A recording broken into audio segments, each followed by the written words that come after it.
The McCain campaign released a memo from its pollster Bill McInturf today, which reads in part, quote, "The McCain campaign has made impressive strides over the last week of tracking. The campaign is functionally tied across the battleground states, with our numbers improving sharply over the last 4 tracks as other public polls begin to show Senator Obama dropping below 50% and the margin over McCain beginning to approach margin of error, the margin of error with a week left. All signs say we are headed to an election that may easily be too close to call by next Tuesday." Why was this memo released? Why was it written? What does it mean really? How's McCain functionally tied in the battleground states? Todd Harris once more is in the barrel tonight. He's the Republican strategist having to defend the undefensible and former McCain spokesman. He's joined by Steve McMahon, who has once again an easy job of hot-dogging it in the end zone tonight. I'm going to just sit back and enjoy it. Because, Todd, you have to answer this question.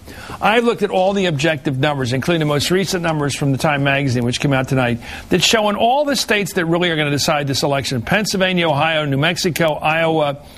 You know, the ones that are really going to decide whether Barack Obama gets the 270 votes he needs to win. He's ahead by double digits. It's only in states like North Carolina, Florida, and Indiana, which he would need to really roll up a score, where he's even. Well, is that what they mean by the memo that says the battleground states are even? Well, whether it's Ohio, Pennsylvania, I mean, a lot of these states, if you look at Obama's vote history during the primary, he did lose support in the closing days in a lot of these places. But this memo has 2 purposes. No, it does.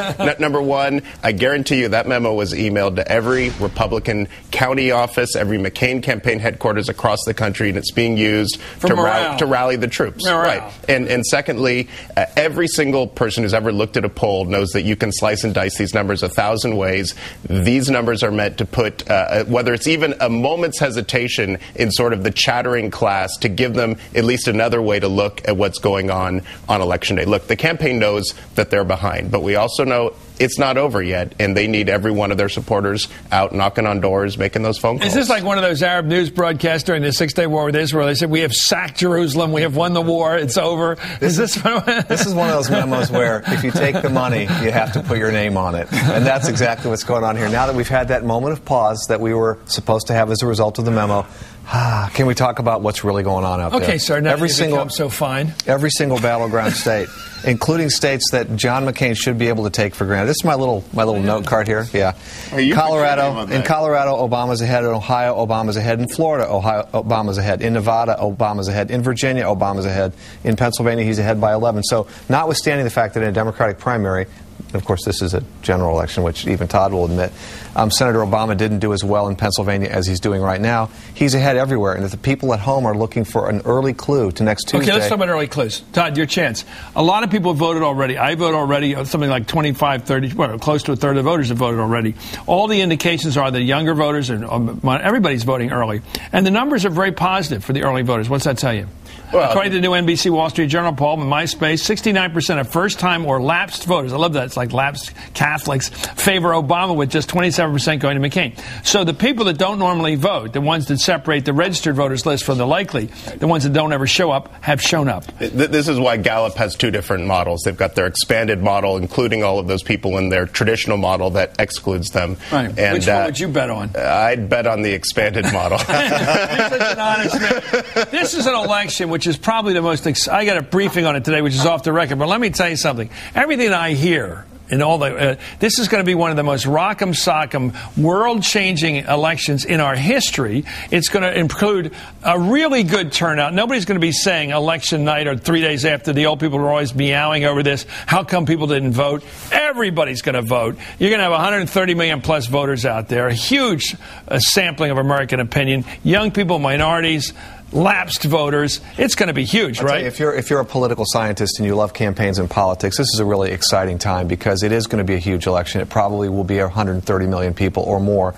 And the new people that are coming in, this is why it's a very bad omen for John McCain. The new people that are voting were registered by the Obama campaign, and they favor Barack Obama. If you look at the numbers that you were quoting just a moment ago, new voters favor Obama by a margin of 2.5 to 1, and lapsed voters favor him by a margin of about the same. So if those people vote, and it looks like they are voting, his margin is going to grow, which is going to affect the House and the Senate.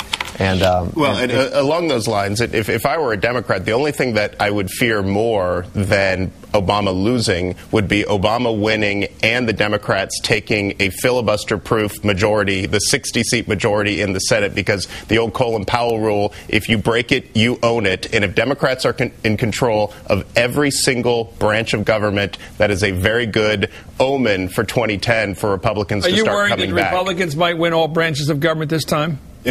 Are you worried that might happen? In other words, if it's a bad thing, you must be worried it might happen. I don't think that's in the cards. Would it be bad for your party to win everything this time? I'm going to guess that. No, I'm just asking, would it be bad for your party to win everything? I'll be happy to take it. I bet Steve. This is the way it goes. It's so terrible to win. Secretly hoping that they get just a 50. Okay, let me ask you about 8 o'clock tonight on TV. I didn't want to get to it, but I am going to get to it.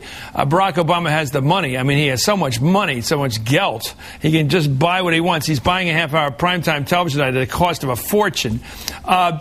Is he going to make good use of it? Are we sure that half hour is going to be in his interest? I think so, because at the end of a campaign like this, when you're somebody that everyone is now looking at as a possible president of the United States, what's most important is to get people comfortable as they can get, or more comfortable than they currently are. Where people I don't think so. I don't think so. He's a little too close to me. I'm not sure I like him as much. I don't think so. I think there's going to be a dose of bio, and he's going to again reemphasize that the values that he was raised with are the values that America believes in, and he's going to basically give people confidence that when he steps in, he's going to be presidential and he's going to know what he's doing and he's going to do a good job. And the more he can do that, at the end of the day, people already agree with him. He's got the tailwind.